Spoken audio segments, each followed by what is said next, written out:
Has the mission been completed? You know that I have the greatest enthusiasm for it.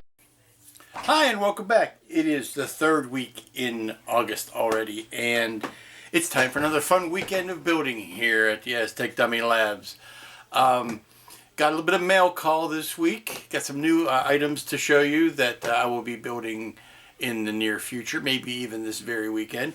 Going to finish Discovery. Discovery is this close to being done. Did some final bits of research while I was supposed to be working this week.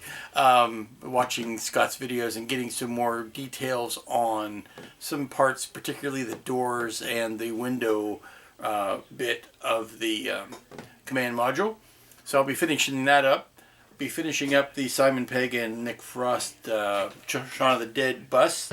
They are right here. They're very close. And I think I am, after all I said and done earlier, I think I am going to try to spatter them just a little bit of blood on them. Not like they were at the end of the movie, certainly, but maybe closer to the middle than the beginning. That'll liven them up some. Ironically, by putting zombie blood on them, it should liven them up. But those two are almost out the door. They're almost done. So I got some, like I said, I got a mail call this week, and I got a couple new items to show you, and here they are. Well, first is the companion piece to the 3PO that I did a month or so ago, and that is the R2 and the R5-D4 kits. Wanted to pick these up, just like I said, to go with the 3PO. I imagine these will go pretty quickly because of the short amount of time that the 3PO took, and then I opened up the box and saw all the parts. These are a little bit more complicated than I had given them credit for being. So, and again, I'm not going to start on these until I finish up the other two kits, but you may be seeing that in the near future. And secondly is Interstellar Ranger. Everybody's got one. All the cool kids are building it, so I figured I'd go ahead and get one myself. Now, you'll remember, I've already built one of these. I got a test kit from Mobius a few months ago. Matter of fact, I had it built in time to go to Wonderfest, where it got oohs and ahs and scowls of jealousy because I had one. But I never got a chance to build a final kit. The test shot has some subtle differences. First of all, it was molded in black and not white like this is, and that does make a difference. And there'll be some build differences. I am going to try to use Paul's photo etch for it. Like I said, I built the first one already, so I've kind of got that one under my belt. So I'm going to try to do this with the photo etch and see how well it works. If you had caught me on video, if you had a camera here, maybe for the last 2 hours, you would have seen me scurrying around the house because Paul had sent this to me months ago. I've had this sitting in my stores, waiting for the release of the kit. And I did the one thing you're not supposed to do, and sing along at home with me if you know what I'm going to say. I put it away to keep it safe. And those are the words that accompany every lost item ever in history. Yes, I put it away to keep it safe, and I could not find it. And because it is a flat piece of flat, it could have been stuck between any two similarly flat things in my entire house. That's just how bad I am at losing things. But I did find it. Yay. So I'm going to try working out all of the fun annealing and all of the fun bending and molding to get those open windows into this kit. And so it's going to take a little bit longer than the first one I made did. The first one I made was a weekend project, and it was a quick weekend at that. But I'm going to be using Paul's etch and my painting templates to build up this Ranger, and that will be probably next week's project. I'm going to put that one back when I can spend nothing but time on it and it alone. So back in the box it goes with the etch, and let me go out and grab a sheet of painting templates, and I'll plot another one. But that's all going to be sealed back up, and now I know where the photo etch is when I go to find it. It's in the box with the rest of the kit. So let's get on with these two guys this evening, and then the Discovery. Good morning, it's Saturday, and we are back at it. I'm still playing. I'm sorry, I'm playing with the R2 kit. I'm not quite ready for yet. So we're back to finishing up the Discovery and the Shaun of the Dead figures or busts this morning. And what I'm doing is I wanted to rework the window dividers, which I have put in 2 new ones on the outside there. I think the kit had them in slightly the wrong position, so I checked with all the available sources, and they tell me that that is the approximate right position for that. They should have a little bit, I'm sorry, I'm trying to focus, there you go. They should have a little bit of a, there you see a side view. The one in the center there, or the one off to the right, is the kit divider, and the one on the left is the scratch-built divider. They should be more of a triangular shape than a straight one. So those are the 2 new ones that I put in right about where they should go, and I puttied in holes that I accidentally opened up when I was cleaning this kit to begin with. Also, the other thing is working on detailing the doors.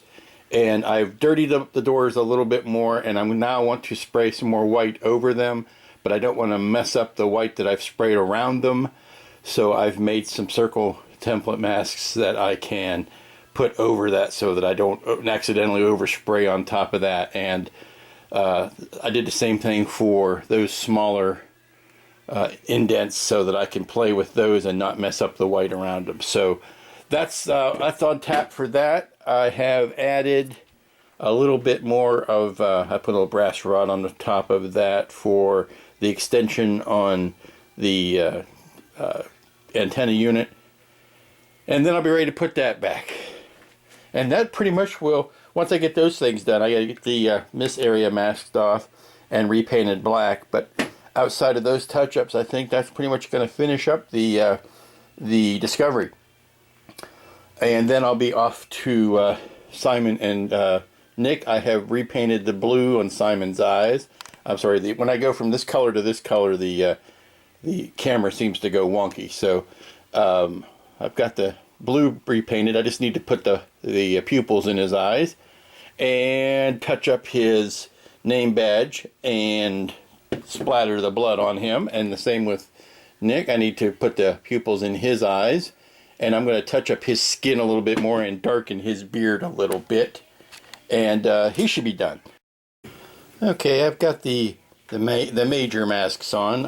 I'll throw a little bit of the yellow tape around it to catch the overspray. But those are the areas primarily... Oops, let me get these on. Those are the areas primarily that I wish to address this morning. Okay, now it's fully taped. I got these guys kind of protected. And I'm ready to, I'm going to spray this black in first because that's nice and dramatic. Okay, I've spent the last few, 20 minutes to a half an hour working on Simon and Nick here. And I steeled up my nerve and painted in the eyes. You've got the look of dull comprehension that Nick's character was so famous for. And then I stippled on some 5 o'clock shadow, 5 o'clock plus shadow. And I'm going to do a light spray of the skin color over top of all of that to kind of blend it in.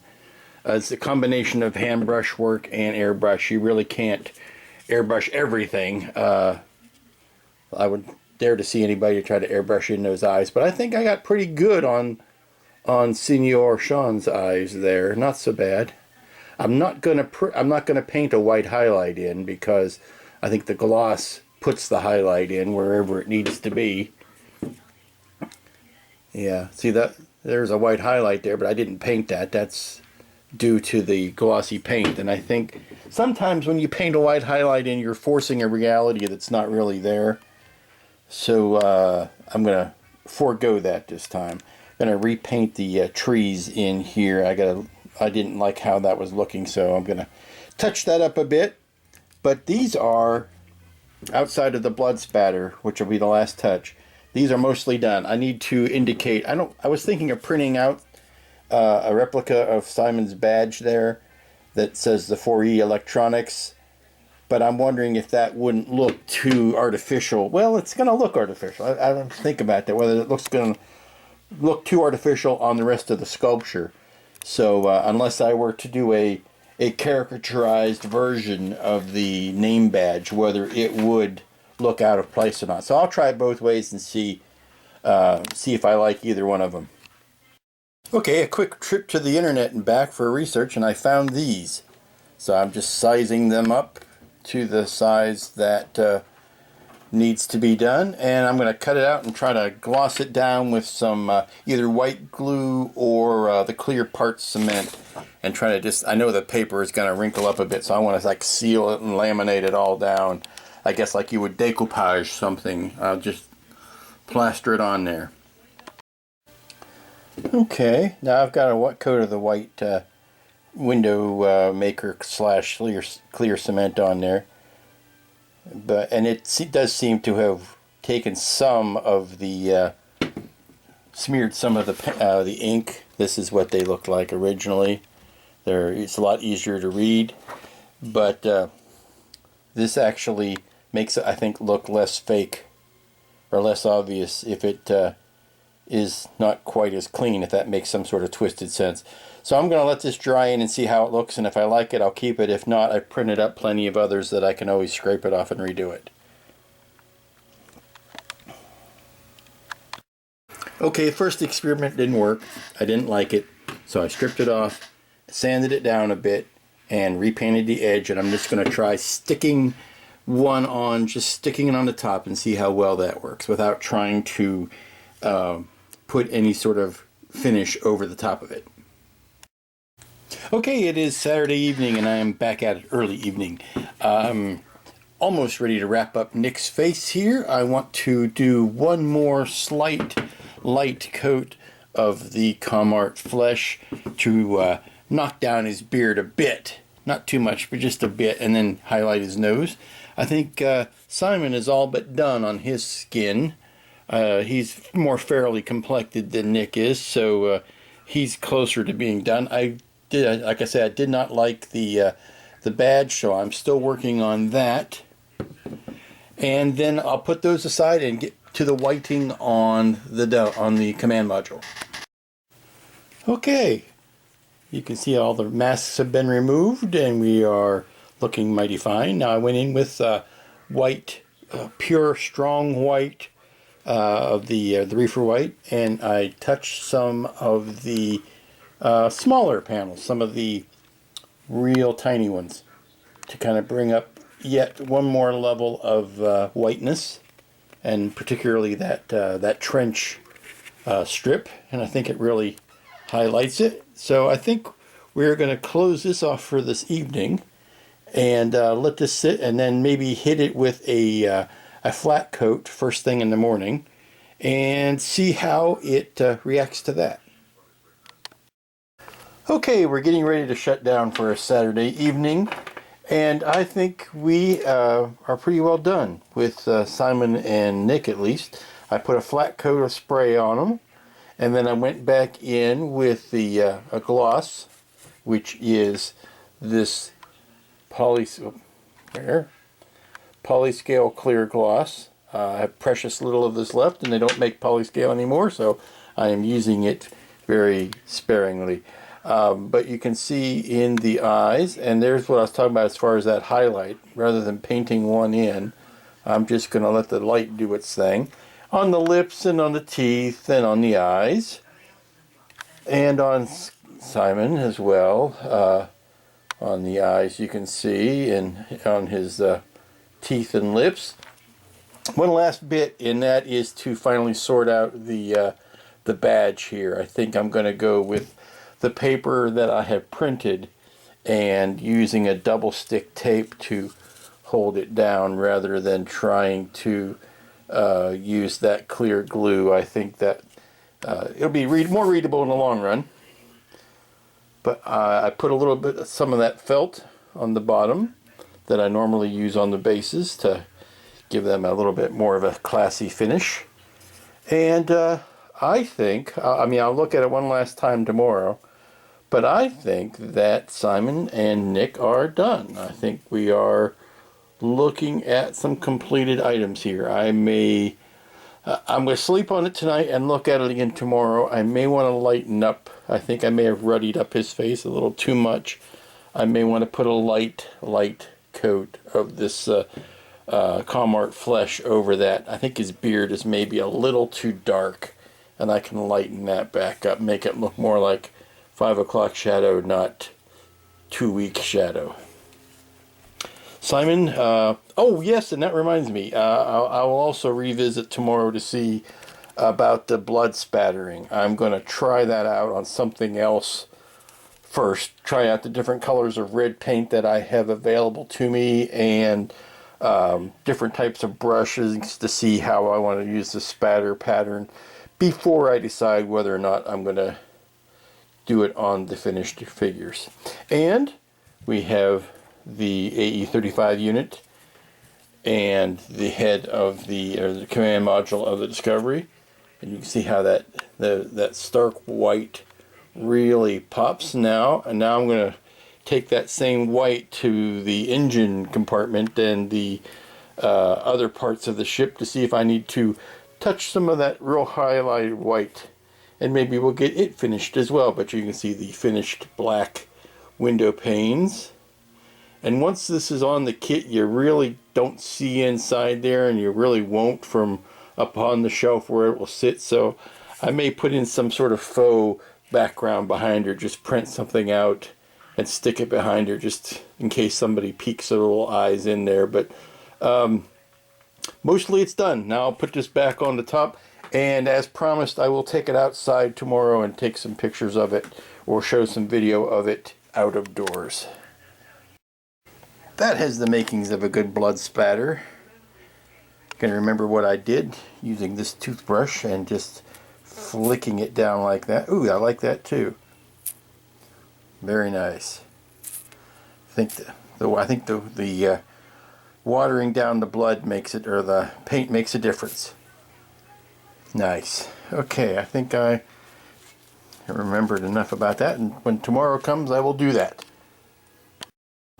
Okay, one thing that happens when you've got a kit of this sheer magnitude is it becomes a dominant piece in your collection. This is not a kit to be entered lightly or entered into lightly, because unless you've got a place to put it, it becomes a very nice centerpiece for your table and nothing else.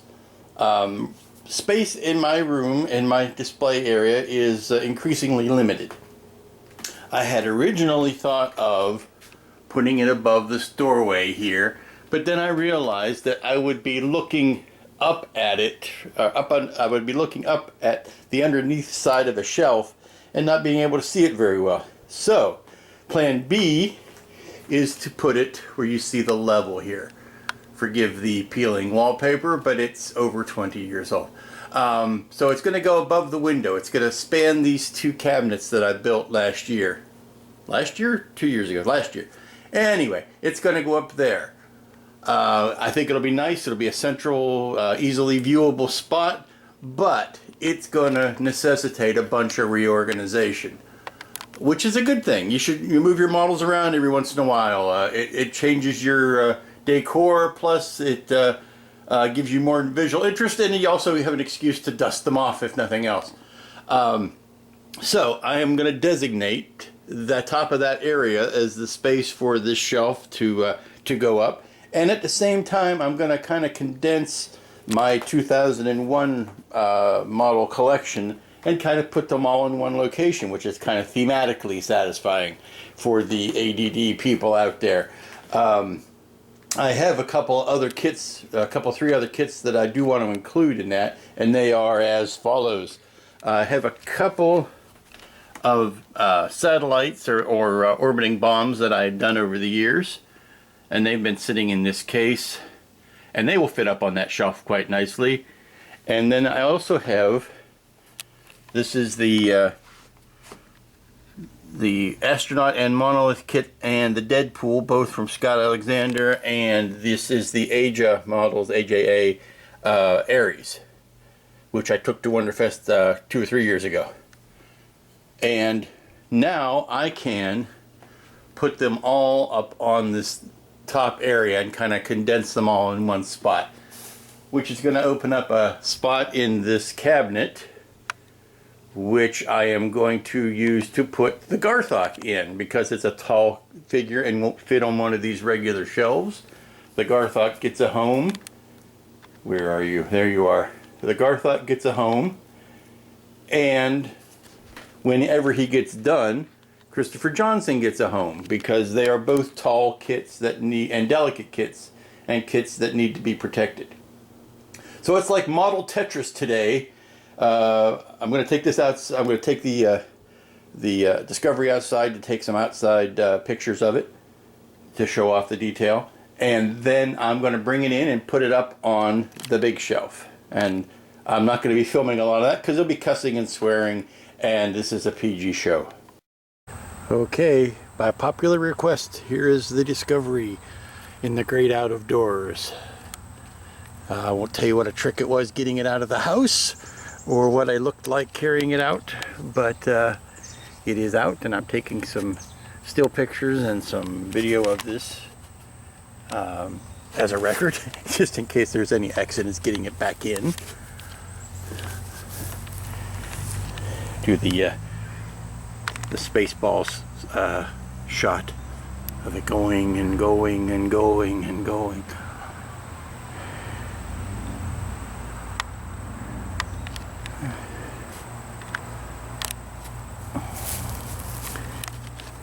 Close up of the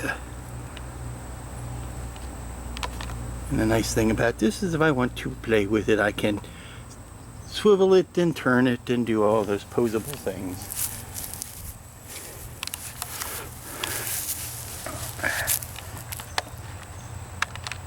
Let's do one of the iconic shots here.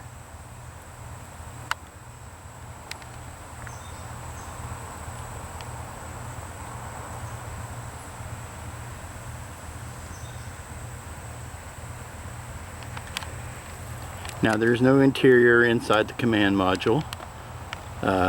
Scant reason to have one. It's not like any of these doors open or there's any lighting in there, so. But you can see the detail of the different shades of gray. And this is probably the shot that everybody is most familiar with, is that angle. If anything, being out in the sunlight shows up all the fingerprints and the smudges on that black base, so it's no wonder they had problems keeping the monolith clean whilst filming. So and zoom down to the I just picked up a fault with the AE35 unit.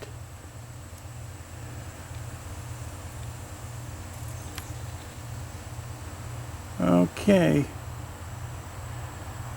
Now that it's had its moment in the sun, it's time to... Ooh, look at that. Right down the barrel. I like that. Just right down the barrel shot. Straight as a freaking arrow. I think of anything, I'm proudest of the fact that everything is level and true and square and hunky-dory, for lack of a better term. Look at that. Very nice.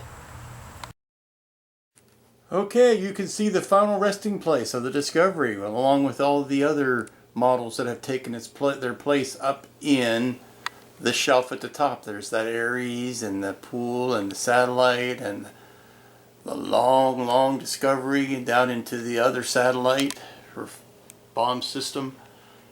And as I can get closer to, there you go.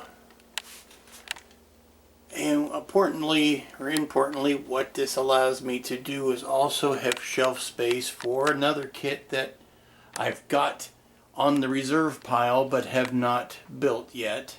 Let me show you what that is. This is the Scott Alexander Atomic City 2001 EVA pod. It is the one 1/6 scale, 1/12 scale, 1/12 scale. And you can see it's a big mama. By the time it's done, it's about yay big. And it is designed to be the same scale as the floating Deadpool, and it has as a matter of fact, it has a Bowman figure in it. I don't know if I can make the arms positionable enough to grasp the Deadpool or not, but we'll find that out later. But this is a kit that I've had for quite a while and have always been kind of nervous about it because it's such a good kit that I don't want to mess it up. And it begs to be lit, so it'll be something that I will be happy to light. But since I have gotten this, I've gotten better at using those little tiny surface mount LEDs, so I think that's what I'm going to do. Maybe not for these spotlights. I think I can probably still use 3 mils for the spotlights, but for the instrument panels, I think I can light those up better. These are the instrument panels. I can light those up better with the little SMD lights than I can or could have done if I had started building this thing years ago. So it's one of those things where, the longer you wait, technology catches up to you, and you can actually do a better job. So, but I have space on this 2001 shelf for that illustrious kit to join it. Okay, getting back to finishing the Shaun and Shaun of the Dead figures. This is about the, I'm going to zoom in on it. This is about the level of blood splatter that I want to put on. Just a little bit on the shirts, maybe a little bit on the cheeks. And Nick had a little bit on his shirt there. Nothing horrible, nothing too grotesque, but enough to show a little bit of progression. And I'm not going to try to replicate each dot, but I'm going to try to go for this as an idea. I always like that term, you've got red on you. So that is the amount that I am shooting for. This is the test I did yesterday using the toothbrush and the Tamiya red. So I kind of like that amount. So that's what I'm going to try to duplicate on the white bits of Shaun. Wish me luck. This is a one time only. Do it right the first time or forever regret it type of thing. Okay, for better or worse, I'm done. A little bit of splash there, a little bit of splash there. Some going up into his cheek and into his hair. Another splash on that cheek. I like it. A little bit going on Nick there and into his shirt. Big old splash back there. Yeah, like it very much. The last thing to do is to replace Shaun's badge onto there, and I'm going to do that with double stick, and then he'll be done. And I will have completed 2 kits this weekend. I completed the Discovery and completed Shaun. So clearing the desk for the next 2, which will be the R2 and the R5. Happy. And finished. Got the badge on. A lot cleaner than the last one. Got the blood spatters on. Got the felt under the base. So these 2 are ready for the shelf. Not too shabby for a Sunday.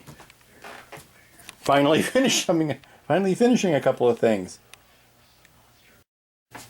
And here we are again, friends. We're down to the end of another weekend of building. I'm done. And here we are, friends. It's down to an end of another weekend of fine model building. I got the Discovery done. Yay. Got Shaun and the Shaun of the Dead figures done. Yay. going to be picking up next week with the R2 and the R5, and maybe even starting on the Ranger. I'm going to knock those ones out of the way, and then we're going to take a kit that's going to take a while to do. I'm going to jump on that pod and really spend some time on that and do some lighting and something. I haven't lit anything for a while. I'm itching to light something up. Plus, it's a spaceship, which is my mandate, but it is not an Aztek ship, not a paneled ship. It's very white, refrigerator, appliance clean type of look, which is not always my best capability. So I might pepper something else in between, like Christopher Johnson or something else that I've got half started and forgotten. Maybe I'll get back on the Milano. That would be fun.